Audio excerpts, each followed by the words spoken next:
biology ဆိုတာဘာလဲ biology ကိုလူများစုကတော့တက်ရှိတဲ့အကြောင်းလေ့လာတဲ့သိပ္ပံဘာသာရပ်ဆိုပြီးတော့ပဲသိထားကြတယ်ပေါ့နော်အဲ့တော့ပင်တွေတတ္တဝါတွေနဲ့ပိုးမွားတိရစ္ဆာန်တွေအကြောင်းလေ့လာတာ biology သူတို့ကတလောက်ပဲများတော့အဖြစ်သိထားကြအဲကတော့ကျွန်တော်တို့ရဲ့တက်ရှိလူပါဝင်ပေါ့နော်တတ္တဝါတွေရဲ့ကမ္ဘာမြေကြီးပေါ်မှာရှင်သန်နေမှုပါဒီ biology ကိုနားလည်မှုပေါ်မှာ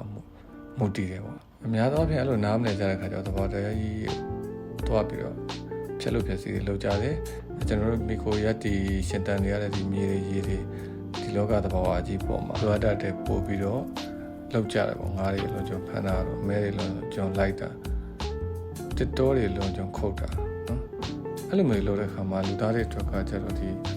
ဘာတွေပြန်တွေ့လဲဆိုတော့ဒီdisasterသဘာဝဘေးအန္တရာယ်တွေကုသယောဂပြန်နေတာတွေ COVID-19 လိုဟာမျိုးတွေပေါ့နော်။ဘာကြီးပူနွေးလာတာတွေရာသီပြောင်းလဲမှုတွေအဲ့လိုတွေပြန်ဖြစ်တယ်။တချို့ဆိုရင်အလွန်ကျွန်းနေနော်လူတွေကမဲလိုက်တာခေါင်းကပြောတဲ့အလွန်ကျွန်းဖမ်းတာတွေကြောင့်တချို့မျိုးစိတ်တွေတချို့ပင်တွေကဘာမျိုးရောထောက်တော့ပျောက်ကွယ်မျိုးတုံသွား။အဲကြောင့်မလို့ဒီဘောင်လောကြီးကိုနားလည်မှုတွေအရင်ကြီးတယ်။အခုဖြည့်ဆည်းနေတာဒီချို့တွေကနားမယ်လို့ဖြည့်ဆည်းတာတချို့ကနားလဲပြီမဲ့လေလောဘကြောင့်မလို့ဘာမျိုးဖြည့်ဆည်းနေကြအဲ့ဒီဖြည့်ဆည်းတဲ့ဓာတ်တွေကိုဒီလူသားတွေပဲပြန်ပြီးတော့ခံရတာပေါ့နော်ဒါကြောင့်မလို့ဟောင်လော်ဂျီကိုလူသားအလုံးနားလည်ပြီးတော့နားလည်တဲ့အတိုင်းပဲကျင့်သုံးပြီးတော့ပိုကောင်းတဲ့အနာဂတ်